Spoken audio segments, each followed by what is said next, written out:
Chapter 2. Ego, the current state of humanity. Words, no matter whether they are vocalized and made into sounds or remain unspoken as thoughts, can cast an almost hypnotic spell upon you.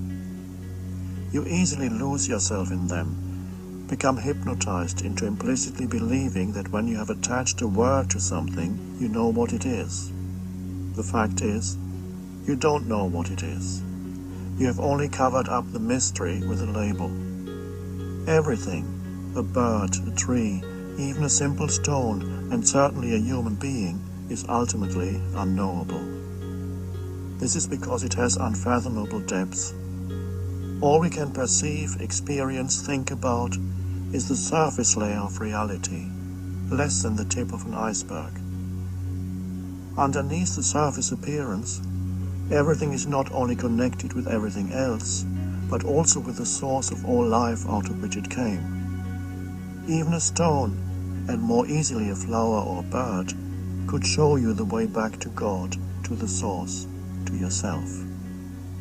When you look at it or hold it and let it be, without imposing a word or mental label on it, a sense of awe, of wonder arises within you.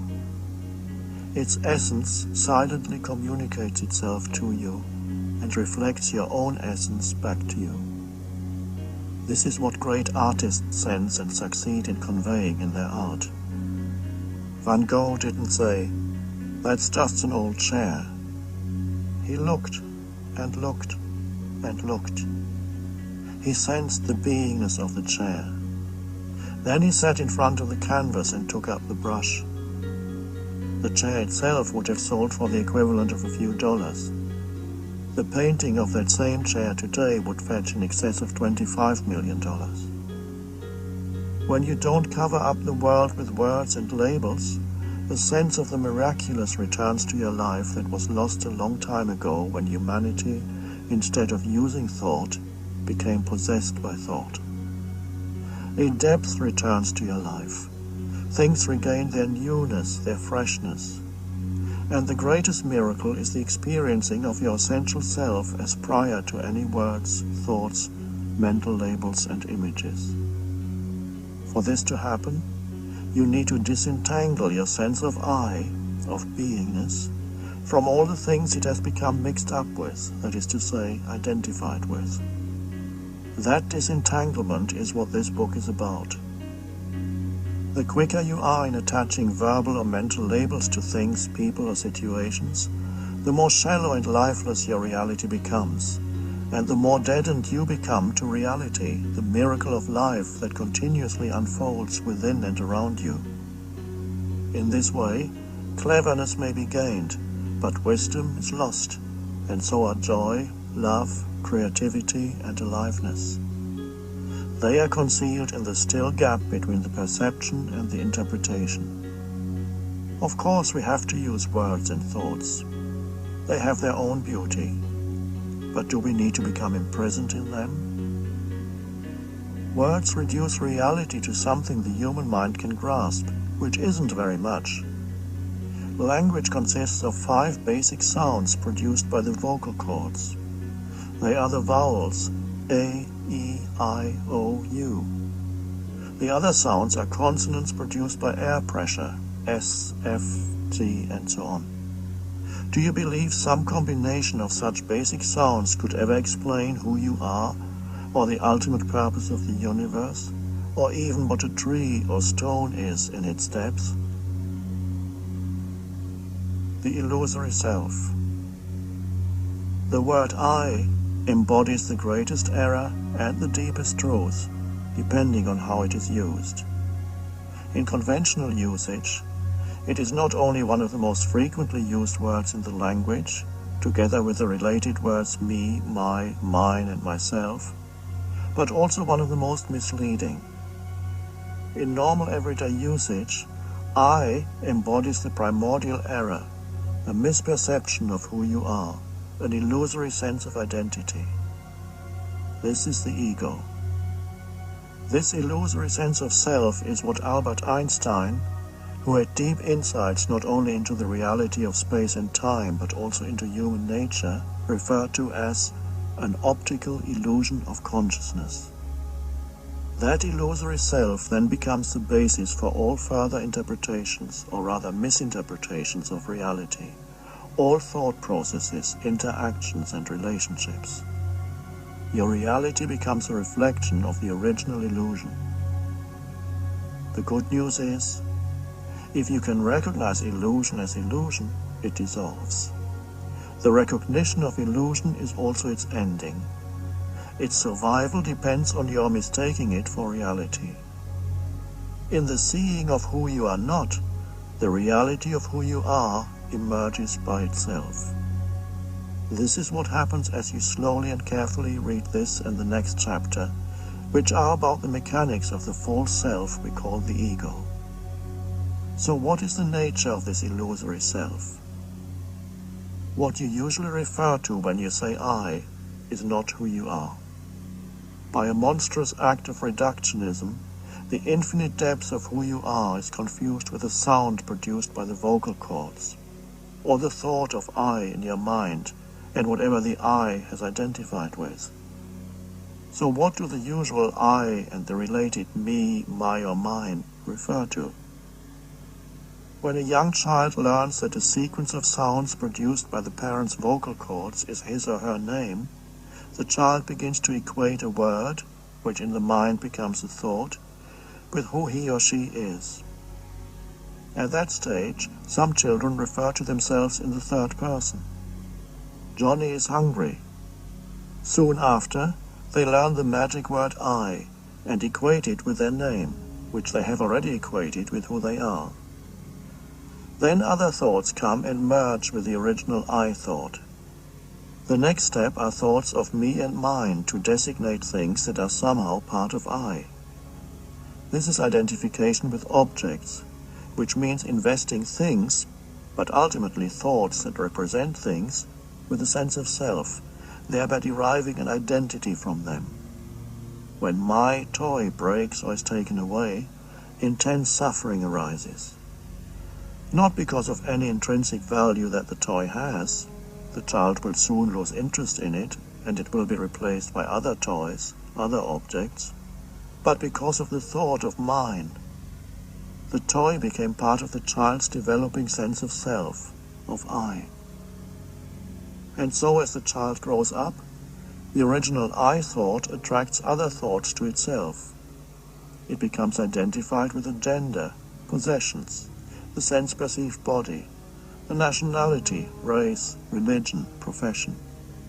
Other things the I identifies with are roles, mother, father, husband, wife, and so on.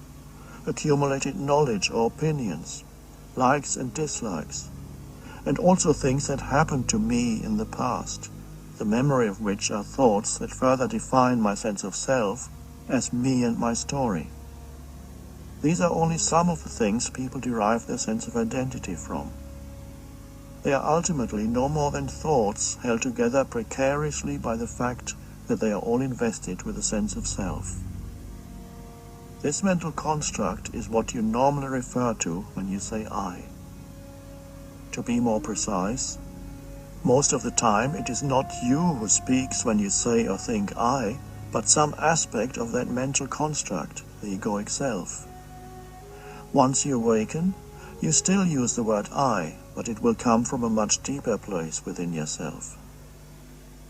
Most people are still completely identified with the incessant stream of mind, of compulsive thinking, most of it repetitive and pointless. There is no I apart from their thought processes and the emotions that go with them. This is the meaning of being spiritually unconscious.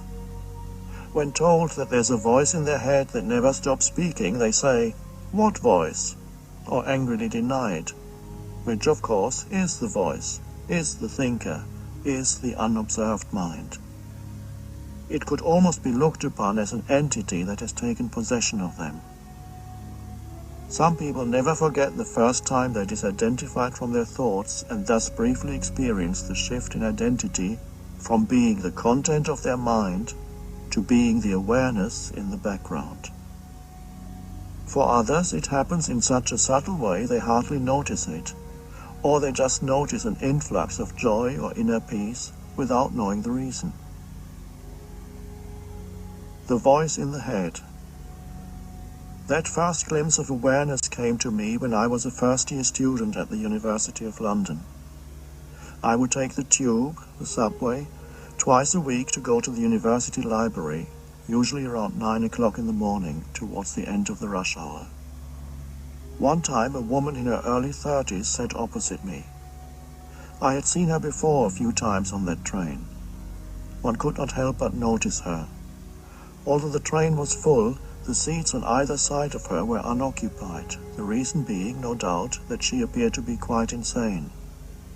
She looked extremely tense and talked to herself incessantly in a loud and angry voice. She was so absorbed in her thoughts that she was totally unaware, it seemed, of other people or her surroundings. Her head was facing downward and slightly to the left, as if she were addressing someone sitting in the empty seat next to her. Although I don't remember the precise content, her monologue went something like this. And then she said to me, so I said to her, "You are a liar. How dare you accuse me of, when you are the one who has always taken advantage of me? I trusted you and you betrayed my trust." There was the angry tone in her voice of someone who has been wronged, who needs to defend her position lest she become annihilated. As the train approached Tottenham Court Road Station, she stood up and walked towards the door with still no break in the stream of words coming out of her mouth. That was my stop too, so I got off behind her. At street level, she began to walk towards Bedford Square, still engaged in her imaginary dialogue, still angrily accusing and asserting her position. My curiosity aroused, I decided to follow her as long as she was walking in the same general direction I had to go in.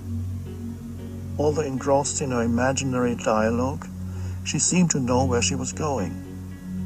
Soon we were within sight of the imposing structure of Senate House, a 1930s high-rise, the university's central administrative building and library. I was shocked. Was it possible that we were going to the same place? Yes, that's where she was heading.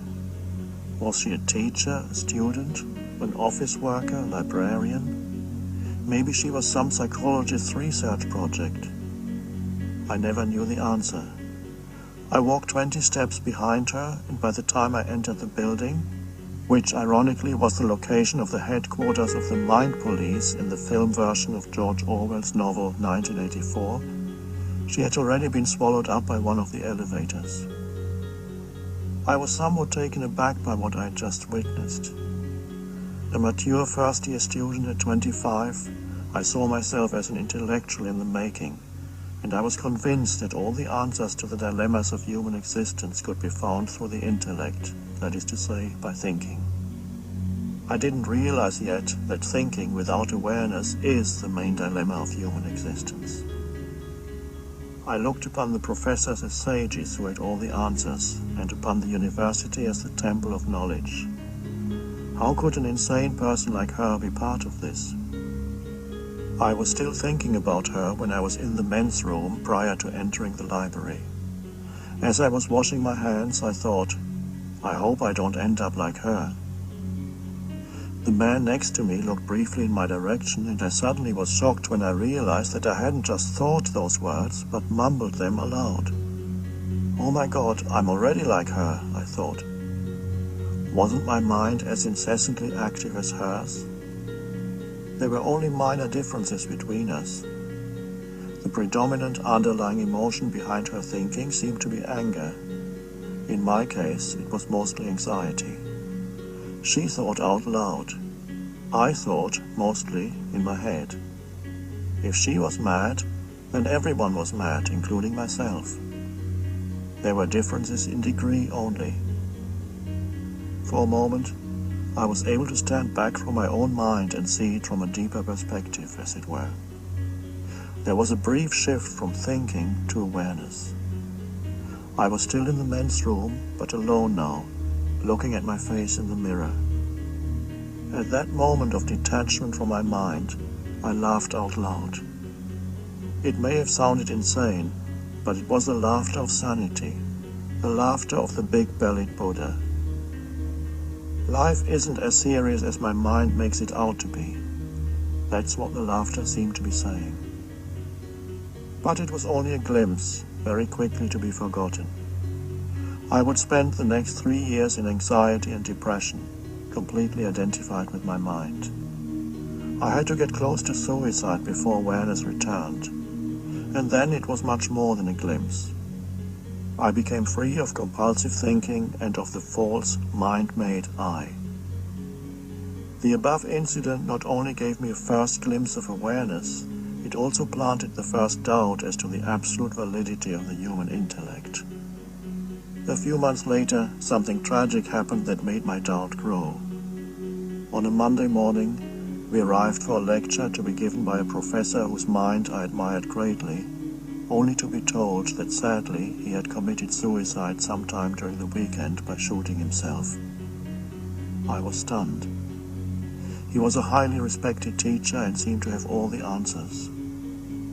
However, I could as yet see no alternative to the cultivation of thought. I didn't realize yet that thinking is only a tiny aspect of the consciousness that we are. Nor did I know anything about the ego, let alone being able to detect it within myself. Content and structure of the ego. The egoic mind is completely conditioned by the past. Its conditioning is twofold. It consists of content and structure. In the case of a child who cries in deep suffering because his toy has been taken away, the toy represents content. It is interchangeable with any other content, any other toy or object. The content you identify with is conditioned by your environment, your upbringing, and surrounding culture. Whether the child is rich or poor, whether the toy is a piece of wood shaped like an animal or sophisticated electronic gadget, makes no difference as far as the suffering caused by its loss is concerned. The reason why such acute suffering occurs is concealed in the word my, and it is structural. The unconscious compulsion to enhance one's identity through association with an object is built into the very structure of the egoic mind. One of the most basic mind structures through which the ego comes into existence is identification. The word identification is derived from the Latin word idem, meaning same, and facere, which means to make. So when I identify with something, I make it the same. The same as what? The same as I. I endow it with a sense of self, and so it becomes part of my identity. One of the most basic levels of identification is with things. My toy later becomes my car, my house, my clothes, and so on.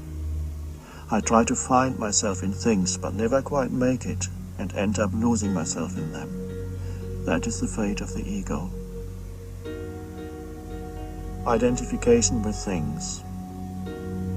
The people in the advertising industry know very well that in order to sell things that people don't really need, they must convince them that those things will add something to how they see themselves or are seen by others.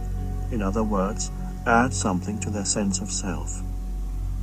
They do this, for example, by telling you that you will stand out from the crowd by using this product, and so by implication be more fully yourself. Or they may create an association in your mind between the product and a famous person, or a useful, attractive, or happy-looking person. Even pictures of old or deceased celebrities in their prime work well for that purpose. The unspoken assumption is that by buying this product, through some magical act of appropriation, you become like them, or rather the surface image of them. And so in many cases you are not buying a product, but an identity enhancer. Designer labels are primarily collective identities that you buy into. They are expensive and therefore exclusive. If everybody could buy them, they would lose their psychological value, and all you would be left with would be their material value, which likely amounts to a fraction of what you paid. What kind of things you identify with will vary from person to person according to age, gender, income, social class, fashion, the surrounding culture, and so on. What you identify with is all to do with content, whereas the unconscious compulsion to identify is structural.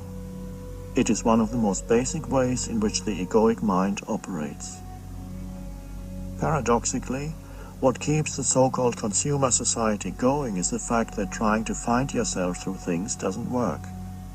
The ego satisfaction is short-lived, and so you keep looking for more, keep buying, keep consuming. Of course, in this physical dimension that our surface selves inhabit, things are a necessary and inescapable part of our lives. We need housing, clothes, furniture, tools, transportation.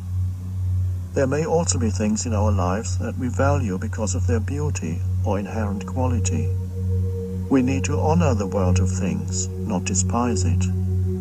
Each thing has beingness, is a temporary form that has its origin within the formless one life, the source of all things, all bodies, all forms. In most ancient cultures, people believed that everything, even so-called inanimate objects, had an indwelling spirit, and in this respect they were closer to the truth than we are today. When you live in a world deadened by mental abstraction, you don't sense the aliveness of the universe anymore. Most people don't inhabit a living reality, but a conceptualized one. But we cannot really honor things if we use them as a means to self-enhancement, that is to say, if we try to find ourselves through them. This is exactly what the ego does. Ego identification with things creates attachment to things, obsession with things, which in turn creates our consumer society and economic structures where the only measure of progress is always more. The unchecked striving for more, for endless growth, is a dysfunction and a disease. It is the same dysfunction the cancerous cell manifests, whose only goal is to multiply itself, unaware that it is bringing about its own destruction by destroying the organism of which it is a part. Some economists are so attached to the notion of growth that they can't let go of that word, so they refer to recession as a time of negative growth. A large part of many people's lives is consumed by an obsessive preoccupation with things. This is why one of the ills of our times is object proliferation. When you can no longer feel the life that you are likely to try to fill up your life with things. As a spiritual practice, I suggest that you investigate your relationship with the world of things through self-observation, and in particular, things that are designated with the word my. You need to be alert and honest to find out, for example, whether your sense of self-worth is bound up with things you possess. Do certain things induce a subtle feeling of importance or superiority? Does the lack of them make you feel inferior to others who have more than you? Do you casually mention things you own or show them off to increase your sense of worth in someone else's eyes, and through them in your own? Do you feel resentful or angry and somehow diminished in your sense of self when someone else has more than you, or when you lose a prized possession? The lost ring. When I was seeing people as a counselor and spiritual teacher, I would visit a woman twice a week whose body was riddled with cancer. She was a school teacher in her mid-40s and had been given no more than a few months to live by her doctors. Sometimes a few words were spoken during those visits, but mostly we would sit together in silence, and as we did, she had her first glimpses of the stillness within herself that she never knew existed during her busy life as a school teacher. One day, however, I arrived to find her in a state of great distress and anger. "What happened?" I asked.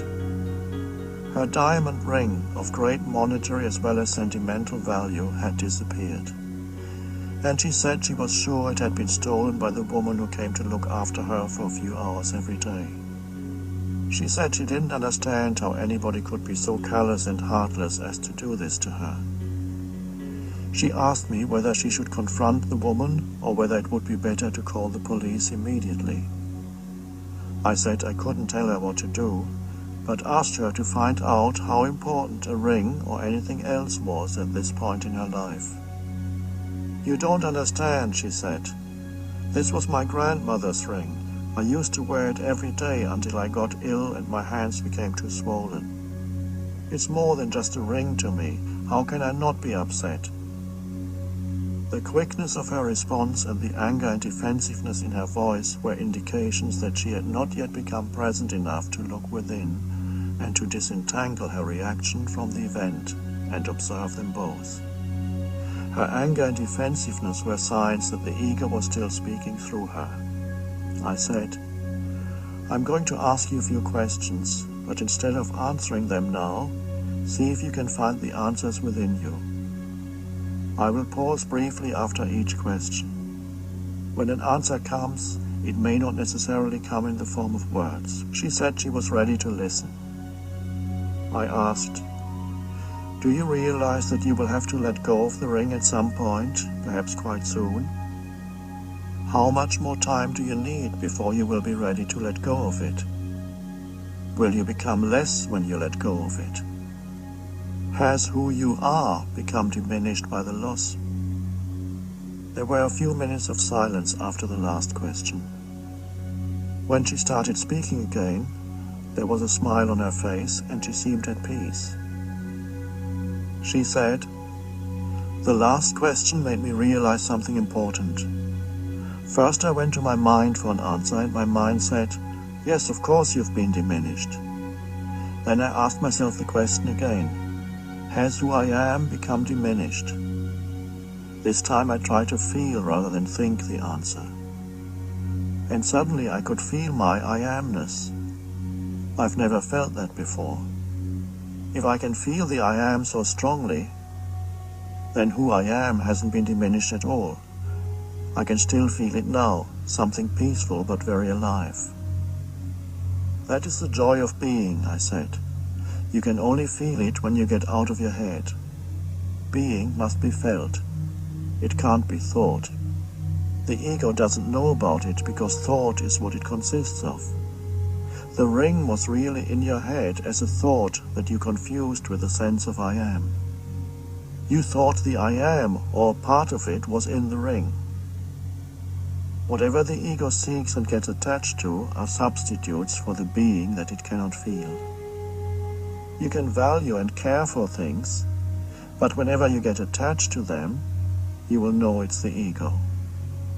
And you are never really attached to a thing, but to a thought that has I, me, or mine in it.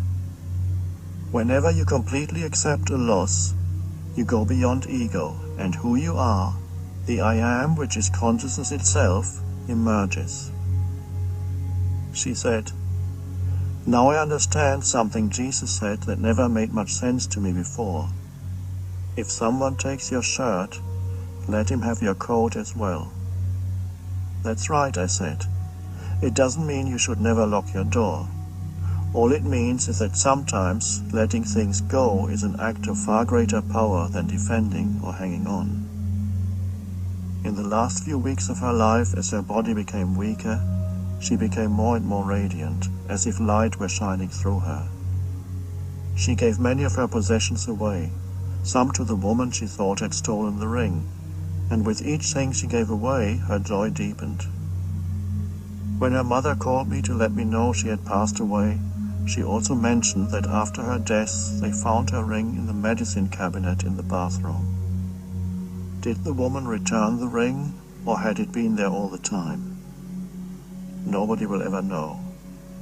One thing we do know: life will give you whatever experience is most helpful for the evolution of your consciousness. How do you know this is the experience you need? Because this is the experience you're having at this moment. Is it wrong then to be proud of one's possessions or to feel resentful towards people who have more than you? Not at all. That sense of pride, of needing to stand out, the apparent enhancement of oneself through more than, and diminishment through less than, is neither right nor wrong. It is the ego. The ego isn't wrong, it's just unconscious. When you observe the ego in yourself, You're beginning to go beyond it. Don't take the ego too seriously. When you detect egoic behavior in yourself, smile. At times you may even laugh. How could humanity have been taken in by this for so long? Above all, know that the ego isn't personal. It isn't who you are. If you consider the ego to be your personal problem, that's just more ego. End of Disc 1. The illusion of ownership. To own something, what does it really mean? What does it mean to make something mine? If you stand in a street in New York, point to a huge skyscraper and say, "That building is mine, I own it," you're either very wealthy, or you are delusional or a liar. In any case, you're telling a story in which the thought form I and the thought form building merge into one. That's how the mental concept of ownership works. If everybody agrees with your story, there will be signed pieces of paper to certify their agreement with it. You're wealthy.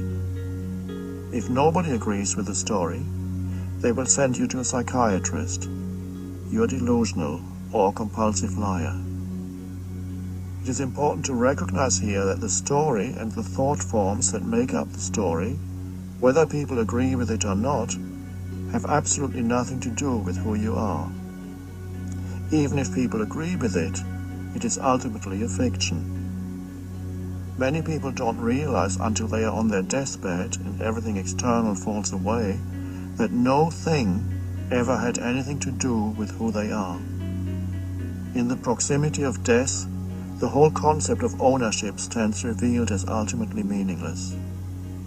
In the last moments of their life, they then also realize that while they were looking throughout their lives for a more complete sense of self, what they were really looking for, their being, had actually always already been there, but had been largely obscured by their identification with things, which ultimately means identification with their mind. "Blessed are the poor in spirit," Jesus said, "for theirs will be the kingdom of heaven." What does poor in spirit mean? No inner baggage, no identifications, not with things, nor with any mental concepts that have a sense of self in them. And what is the kingdom of heaven? The simple but profound joy of being that is there when you let go of identifications and so become poor in spirit. This is why renouncing all possessions has been an ancient spiritual practice in both East and West. Renunciation of possessions, however, will not automatically free you of the ego. It will attempt to ensure its survival by finding something else to identify with. For example, a mental image of yourself as someone who has transcended all interest in material possessions, and is therefore superior, is more spiritual than others. There are people who have renounced all possessions but have a bigger ego than some millionaires. If you take away one kind of identification, the ego will quickly find another. It ultimately doesn't mind what it identifies with as long as it has an identity. Anti-consumerism or anti-private ownership would be another thought form, another mental position that can replace identification with possessions. Through it, you could make yourself right and others wrong. As we shall see later, making yourself right and others wrong is one of the principal egoic mind patterns, one of the main forms of unconsciousness. In other words, the content of the ego may change. The mind structure that keeps it alive does not. One of the unconscious assumptions is that by identifying with an object through the fiction of ownership, the apparent solidity and permanency of that material object will endow your sense of self with greater solidity and permanency. This applies particularly to buildings and even more so to land, since it is the only thing you think you can own that cannot be destroyed.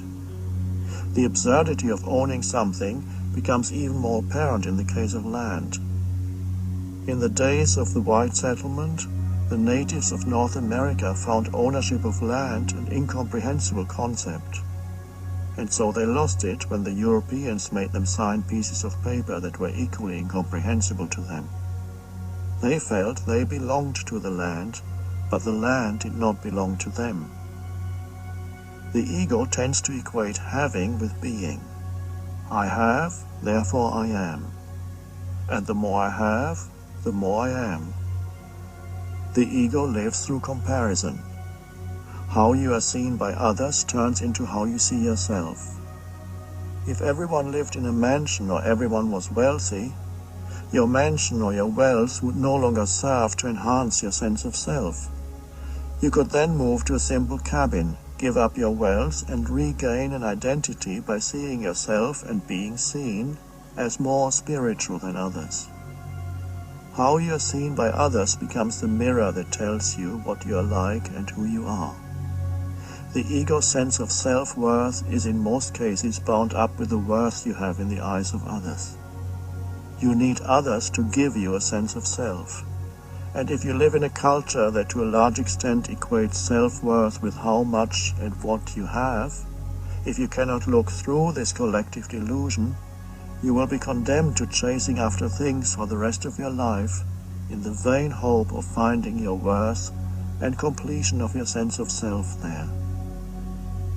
How do you let go of attachment to things? Don't even try. It's impossible. Attachment to things drops away by itself when you no longer seek to find yourself in them. In the meantime, just be aware of your attachment to things. Sometimes you may not know that you are attached to something, which is to say identified, until you lose it or there is a threat of loss. If you then become upset, anxious, and so on, it means you are attached. If you are aware that you are identified with a thing, the identification is no longer total. I am the awareness that is aware that there is attachment. That's the beginning of the transformation of consciousness. Wanting, the need for more. The ego identifies with having, but its satisfaction in having is a relatively shallow and short-lived one. Concealed within it remains a deep-seated sense of dissatisfaction, of incompleteness, of not enough. I don't have enough yet, by which the ego really means, I am not enough yet. As we have seen, having, the concept of ownership, is a fiction created by the ego to give itself solidity and permanency and make itself stand out, make itself special.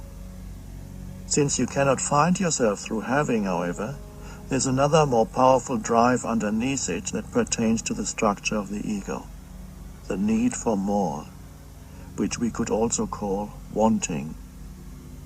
No ego can last for long without the need for more. Therefore, wanting keeps the ego alive much more than having. The ego wants to want more than it wants to have. And so the shallow satisfaction of having is always replaced by more wanting. This is the psychological need for more, that is to say, more things to identify with. It is an addictive need, not an authentic one. In some cases, the psychological need for more, or the feeling of not enough that is so characteristic of the ego, becomes transferred to the physical level and so turns into insatiable hunger.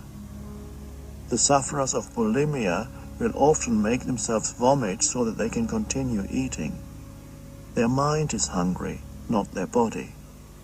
This eating disorder would become healed if the sufferers, instead of being identified with their mind, could get in touch with their body and so feel the true needs of the body rather than the pseudo-needs of the egoic mind. Some egos know what they want and pursue their aim with grim and ruthless determination. Genghis Khan, Stalin, Hitler, to give just a few larger-than-life examples.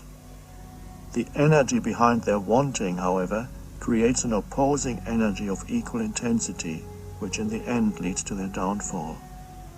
In the meantime, they make themselves and many others unhappy, or, in the larger-than-life examples, create hell on earth. Most egos have conflicting wants. They want different things at different times, or may not even know what they want, except that they don't want what is, the present moment. Unease, restlessness, boredom, anxiety, dissatisfaction are the result of unfulfilled wanting. Wanting is structural, so no amount of content can provide lasting fulfillment as long as that mental structure remains in place. Intense wanting that has no specific object can often be found in the still developing ego of teenagers, some of whom are in a permanent state of negativity and dissatisfaction. The physical needs for food, water, shelter, clothing, and basic comforts could be easily met for all humans on the planet, were it not for the imbalance of resources created by the insane and rapacious need for more, the greed of the ego. It finds collective expression in the economic structures of this world, such as the huge corporations, which are egoic entities that compete with each other for more. Their only blind aim is profit. They pursue that aim with absolute ruthlessness. Nature, animals, people, even their own employees, are no more than digits on a balance sheet, lifeless objects to be used, then discarded. The thought forms of me and mine, of more than, of I want, I need, I must have, and of not enough, pertain not to content, but to the structure of the ego. The content is interchangeable. As long as you don't recognize those thought forms within yourself, as long as they remain unconscious, you will believe in what they say. You will be condemned to acting out those unconscious thoughts, condemned to seeking and not finding. Because when those thought forms operate, no possession, place, person or condition will ever satisfy you. No content will satisfy you as long as the egoic structure remains in place. No matter what you have or get, you won't be happy. You will always be looking for something else that promises greater fulfillment, that promises to make your incomplete sense of self complete and fill that sense of lack you feel within. Identification with the body. Apart from objects, another basic form of identification is with my body. Firstly, the body is male or female, and so the sense of being a man or woman takes up a significant part of most people's sense of self. Gender becomes identity. Identification with gender is encouraged at an early age, and it forces you into a role, into conditioned patterns of behavior that affect all aspects of your life, not just sexuality. It is a role many people become completely trapped in, even more so in some of the traditional societies than in Western culture, where identification with gender is beginning to lessen somewhat. In some traditional cultures, the worst fate a woman can have is to be unwed or barren, and for a man to lack sexual potency and not be able to produce children. Life's fulfillment is perceived to be fulfillment of one's gender identity.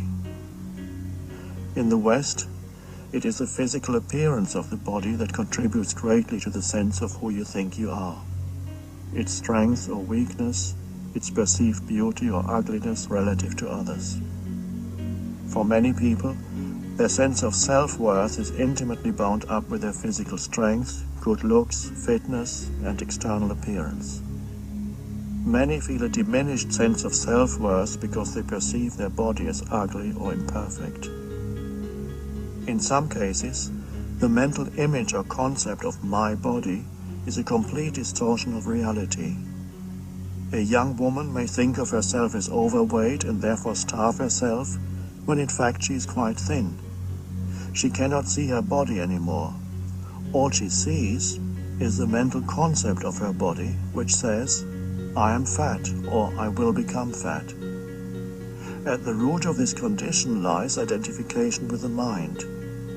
As people have become more and more mind-identified, which is the intensification of egoic dysfunction, there has also been a dramatic increase in the incidence of anorexia in recent decades.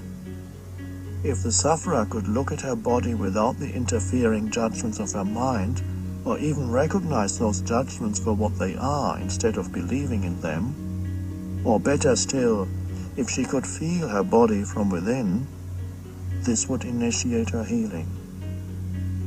Those who are identified with their good looks, physical strength, or abilities experience suffering when those attributes begin to fade and disappear, as of course they will.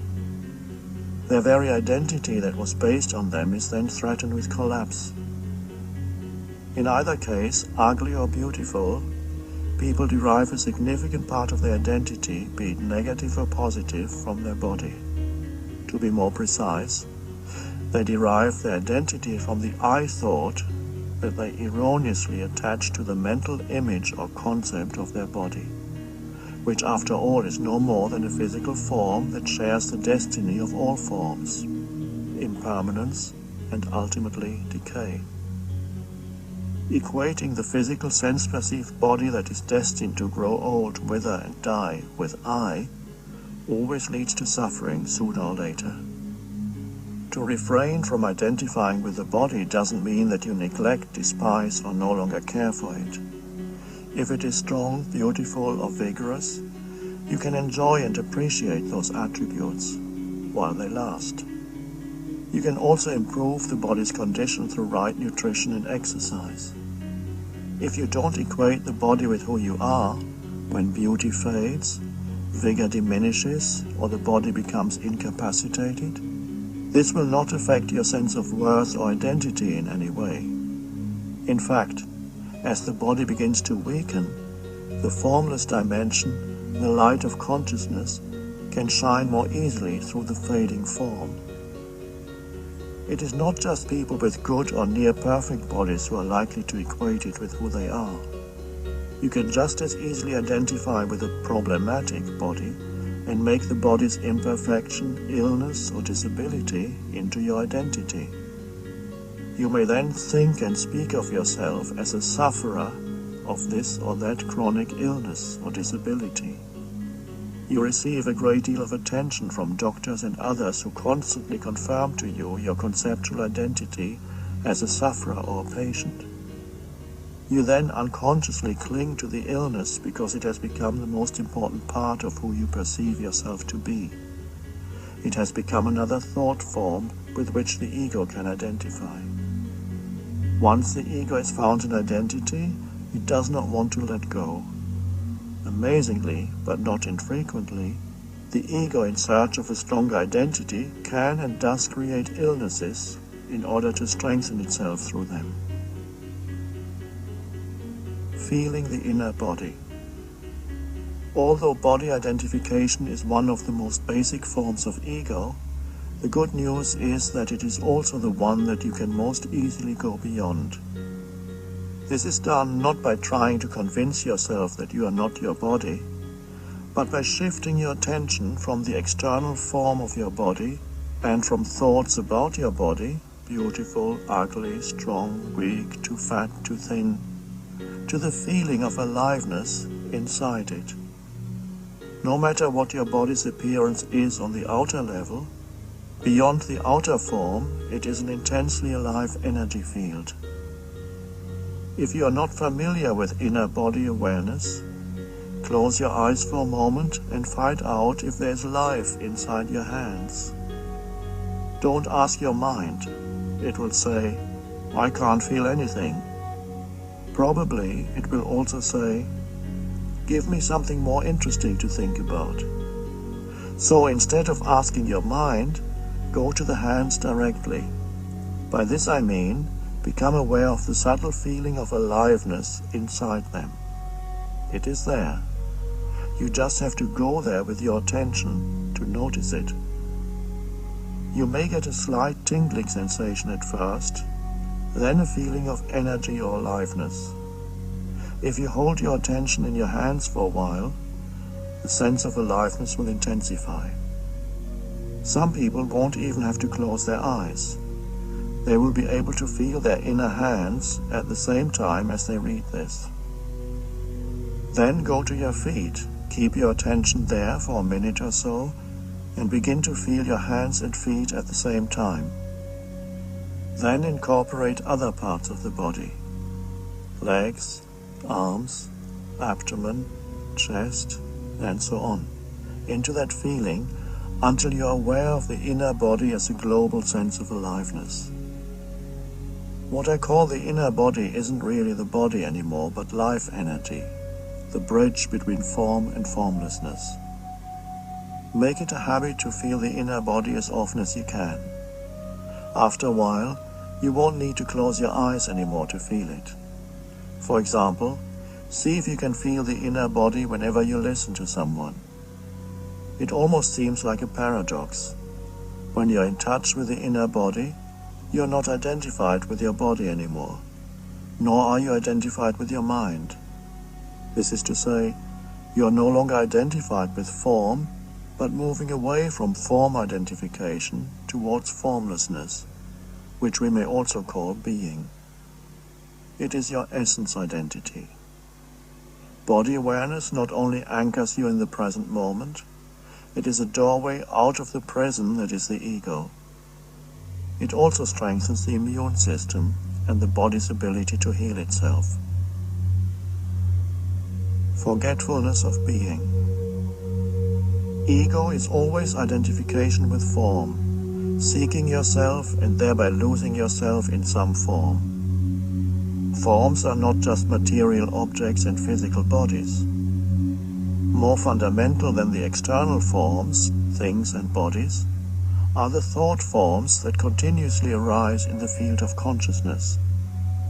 They are energy formations, finer and less dense than physical matter, but they are forms nonetheless. What you may be aware of as a voice in your head that never stops speaking is the stream of incessant and compulsive thinking.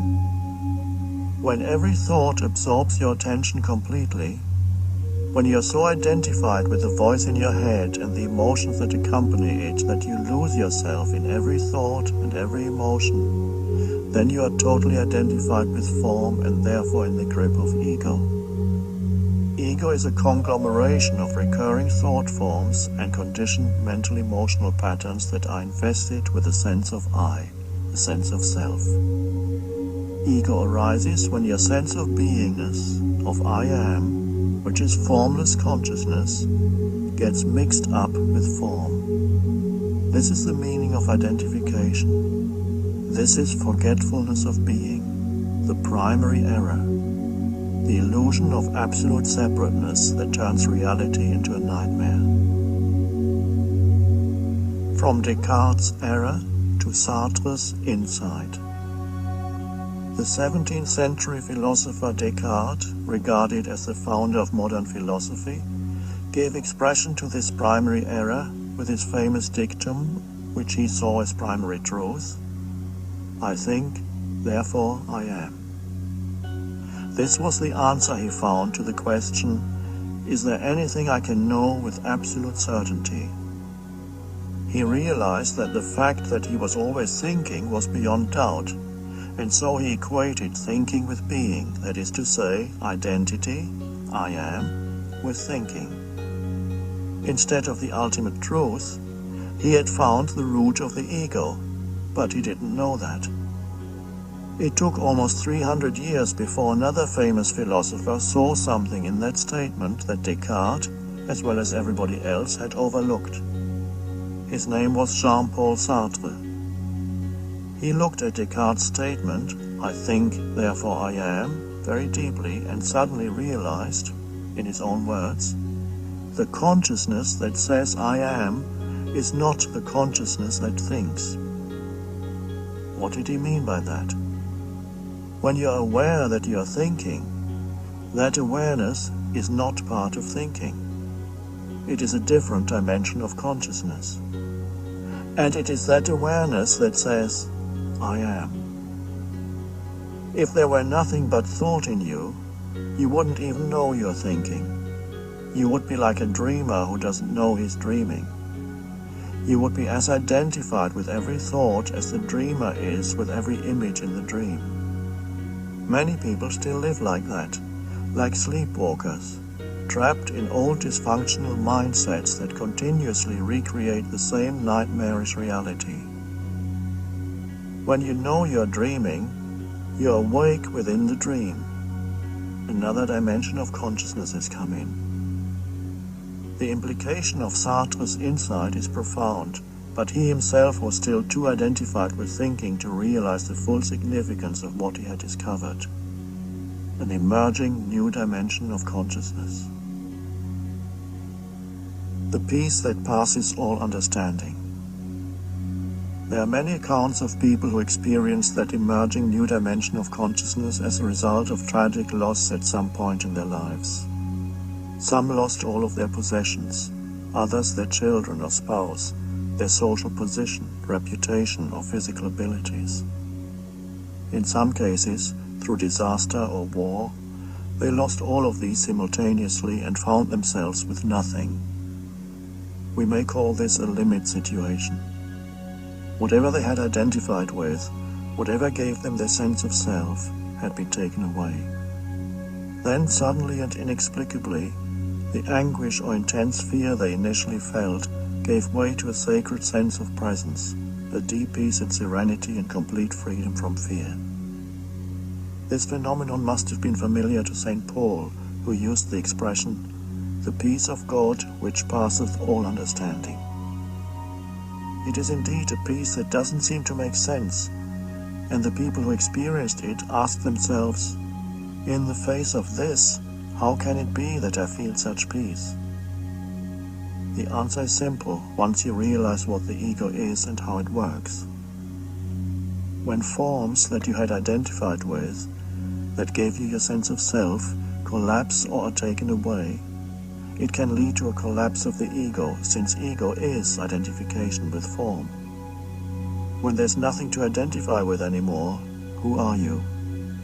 When forms around you die or death approaches, your sense of beingness, of I am, is freed from its entanglement with form. Spirit is released from its imprisonment in matter. You realize your essential identity as formless, as an all-pervasive presence of being prior to all forms, all identifications. You realize your true identity as consciousness itself, rather than what consciousness had identified with. That's the peace of God. The ultimate truth of who you are is not I am this or I am that, but I am. Not everybody who experiences great loss also experiences this awakening, this disidentification from form. Some immediately create a strong mental image or thought form in which they see themselves as a victim, whether it be of circumstances, other people, an unjust fate, or God. This thought form and the emotions it creates, such as anger, resentment, self-pity, and so on, they strongly identify with. And it immediately takes the place of all the other identifications that have collapsed through the loss. In other words, the ego quickly finds a new form. The fact that this new form is a deeply unhappy one doesn't concern the ego too much as long as it has an identity, good or bad. In fact, this new ego will be more contracted, more rigid and impenetrable than the old one. Whenever tragic loss occurs, you either resist or you yield. Some people become bitter or deeply resentful. Others become compassionate, wise, and loving. Yielding means inner acceptance of what is. You are open to life. Resistance is an inner contraction, a hardening of the shell of the ego. You are closed. Whatever action you take in a state of inner resistance, which we could also call negativity, will create more outer resistance, and the universe will not be on your side. Life will not be helpful. If the shutters are closed, the sunlight cannot come in. When you yield internally, when you surrender, a new dimension of consciousness opens up. If action is possible or necessary, your action will be in alignment with the whole and supported by creative intelligence, the unconditioned consciousness which in a state of inner openness you become one with. Circumstances and people then become helpful, cooperative. Coincidences happen. If no action is possible, you rest in the peace and inner stillness that come with surrender. You rest in God.